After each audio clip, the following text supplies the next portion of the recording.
Ateseri biriya bintu sibya bati ntago ari ibyanjye ngenda akora nkiboneraho agakomisiyo nkikomereza kuri izi business ziri kubahira ziri kubafasha kuko bamwe mujya mwumva ngo bubatse ama etage n'iki nta gishoro ufite no kuvuga ngo uragenda ukareba umucuruzi ugafata ibintu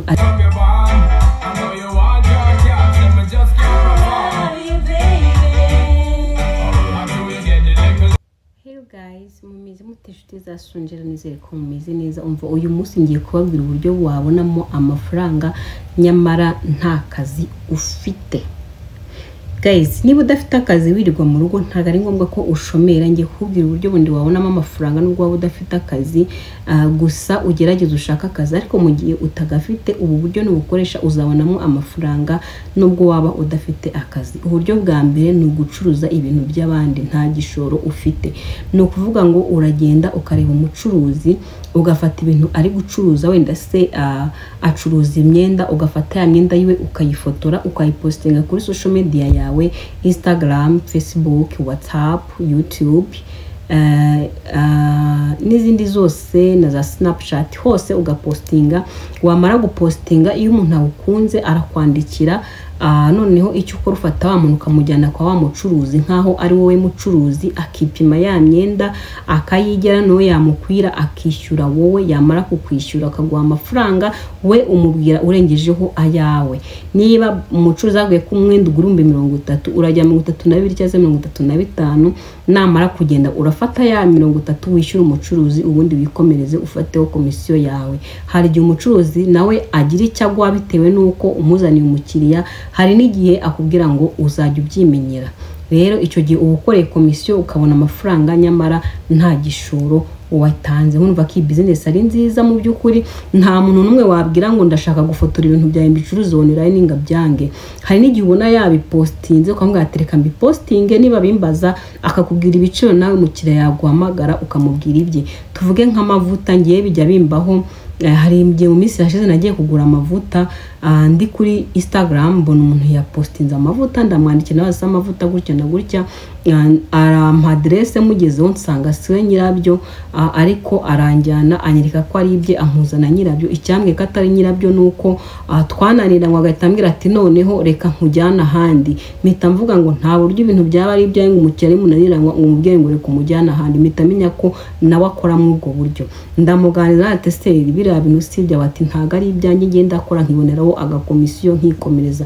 Murumva ko iyi business rero ari ibintu biza kandi biri shwadiri. Ikindi no kwikorera akazi ko kuri telefone nko kwandikira abantu ama CV gutunganya amafoto editing amafoto ushaka gupostinga titwe editing amafoto abantu bakajya baguha amafoto ushaka gukoresha nyine telefone yawe ugakora project editing amafoto editing amavideo noneho abantu bakajya bakugana kuko bazi ko bikora ukayibakorera bakabiguhembera. Indi business ya gatatu no gukora content. Guys gukora content ni business idasaba igishoro cyinshi kandi yinjiriza abantu. Mu byukuri aya ma YouTube abantu bayagezeho mbere cyangwa se abantu babashije kugera followers byihuta mu byukuri izi business ziri kubahira ziri kubafasha kuko bamwe mujya mwumva ngo bubatse ama etage n'iki iyi business yo gukora content creator niba uzi kuvuga neza cyangwa se uzi gutera story cyangwa se uzi kuvuga inkuru z'urukundo cyangwa se uzi gukora nk'ibi ngibi kugira inama abantu uko babona amafaranga uko bakiteza imbere ushaka guhabwa nyine amafaranga n'abantu bashaka kwamamaza cyangwa gukoresha nyine iyi mbuga nkoranyambaga zawe bite nuko wagiye ukabwira abantu inkuru bakagufollowinga ari benshi cyangwa se ukaba icyo wabayeho cyose pfa kwarigiza followers benshi. Rero iyo kugira aba followers benshi ni chance yo kugira ngo n'abantu bajye baguha ibiraka byo kwamamaza n'ibindi nk'ibyo. Rero gukora uko content creator ntago biguha amafaranga kuri YouTube gusa cyase kuri TikTok ahubwo bituma n'abantu baguha akazi ko kwamamaza. Rero niba uzi kuvuga neza nta soni ugira ushiza amanga nka gutya wajya kuri YouTube ugafunguza konte ukajya kuri TikTok ugafunguza konte ukagira content runaka abantu bakumenyeraho niba ari gutakaza niba ari kugira abantu inama niba ari content runaka abantu bakayikumenyeraho noneho bikajya bituma bikunjiriza bikuzanira abandi bo kwamamaza bikakuzanira aba followers ukugira aba followers benshi ni kuba ufite amahirwe yo kubona abantu bagusaba kwamamaza.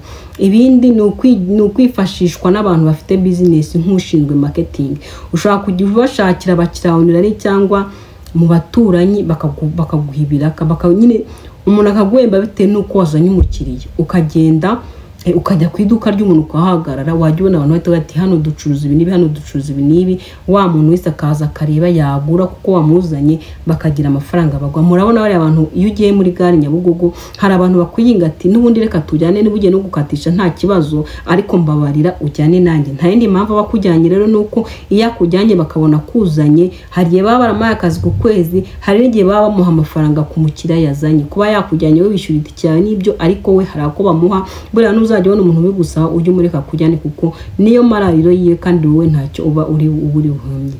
Ikindi ni ukwigisha ubumenyi runaka. Ushaka kuba uzi kuvuga Icyongereza cyangwa se Igifaransa, ukashaka ugapostinga ukabwirana uko ushaka, uri umwarimu wabyo, bakajya baguha akazi. Hari ababyeyi baba bafite abana biga kuru, umubyeyi avuga ati umwana wanjye ndashaka azamenya Igifaransa cyane byihariye, akaba yaguha amafaranga ukajya wigisha umwana we Igifaransa. Cyangwa se ukajya kuri social media ukabwira abantu ko wigisha abantu, bakajya baza bakagushyira amafaranga runaka ukabigisha. Cyangwa se ukabwira abantu ko bagira inama ku bijyanye no gutakaza ibiro, imirire, ibijyanye n'urukundo, inama cyaki, bakajya bakugana bakakwishyura udufaranga dukeya ukabigisha ibyo bintu uzi.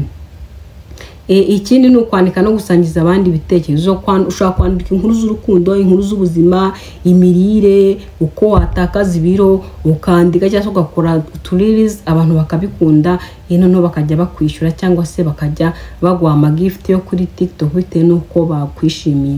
Ikindi ni ugufotora. Ushaka kugenda ukagifotoza telefone yawe ugafotora ibintu bidasanzwe, noneho bigatuma abantu bagufollowinga.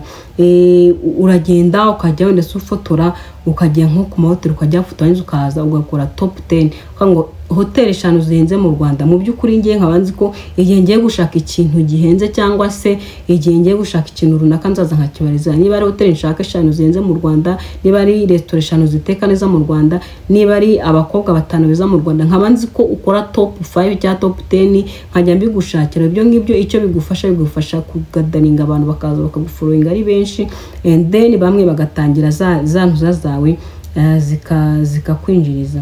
Ikindi ni ugucuruza utuntu duto. Ushaka gucuruza imbuto, ugacuruza ibisheke, amagi. Ibingibi mu by'ukuri ni ibintu wakora ugatangira gukora ariko udufaranga dukeya, nta kazi ufite ariko turi gushaka icyatuma uguma gukora. Ikindi ni ukugira TikTok cyangwa WhatsApp ifite traffic nyinshi. Uko ugira abantu benshi bagufollowinga bareba ibintu byawe, niko ugira n'amahirwe yo kwamamaza. Kuko iyo wamamarije umuntu akabona hari icyo ari kubona, nibwo aguma akagubira. Akamugiye nta kintu ari kubona ntago yakugumaho. Ikindi indi business itaho mu Rwanda ariko nziza gifasha abantu gutera imbere ni kwita ku bana, babysitting. Nuvuga ngo ni ukugenda ukareba abantu bafite akazi ariko bafite abana badafite abakozi, ukajya ubitira ku bana. Ushaka gufata inzu ukayishyiramo udukoresho tw'abana, ukafata nk'abana ugahera kuri bake cyangwa 3, mama we akajya amuzana mu gitondo akaza kumutwara nimugoroba, ukiranwa nabo ukabarira ukabona udufaranga. Ikindi ni ugufasha abantu mu rugo, mu mirimo yo mu rugo. Ushaka kuba uzi umuntu udafite umukozi ukajya ugenda ukamufurira akaguha amafaranga, cyangwa se ukaba uzi umuntu udafite umukozi cyangwa ufite akazi kenshi cyangwa se amaresitora n'amahoteli, ukajya ugenda ugakorayo ibiraka. Gusaba ukabasaba ko baguha akazi bakakwemereye ni sawa. Ikindi no gutunganya imisatsi muri salo zoroheje. Ushaka kubizi cyangwa ufite ubumenyi imisatsi cyangwa se inzara cyangwa se makeup, ukajya ugenda ukabikorera abantu bakakwishyura. Mbibutse ko makeup ari ikintu cyiza, niba uzi gutera makeup rwose uzi umwuga wa danje. Ikindi ni ukugurisha amafoto, amakoti n'inkweto byambawe. Ngo ni second hand. Ushaka kujya ugenda mu mago y'abantu ukababwira ati ngura imyenda yambawe, ukagenda ukagura ya myenda, wamara kuyigura ukayizana iwawe ukayifura neza ukayitera ipasi. Warangiza ushaka no kugenda umucuruzi ukambwira ati ndi kugurisha imyenda, akaba yayikugurira. Abantu bagenda babwira ngo yemwe ngo tugura ibintu byambawe, nta kindi babikoresha.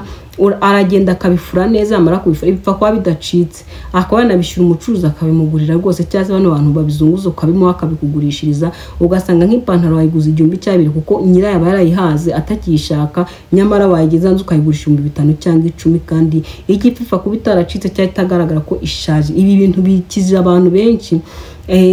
ugasanga inkweto we warazambaye urazihaga, ubonye umuntu araje ndaziguza 5,000 agwaye uravuze ati n'undi nzambaye umwaka reka nzimuhe, agahita afata za nkweto akazigenda akazikora neza akazisiga neza, yarinze akazijyana ku isoko bakamuha 8,000 cyangwa se bakarenza na bya 5 bakamuha bya 5. So guys, ni business nyinshi. Ikindi ni ukujya mu matsinda ukajya mu bimina iyo birimo mwibuke ko bagenda bahanahana, iyo bakugezeho baraguha rwose nawe ukiteza imbere. So guys, nababwira byinshi ariko reka mbe ncumbi cyanzongera mbabwira ibindi wakora udafite akazi. Murakoze cyane, ciao ciao.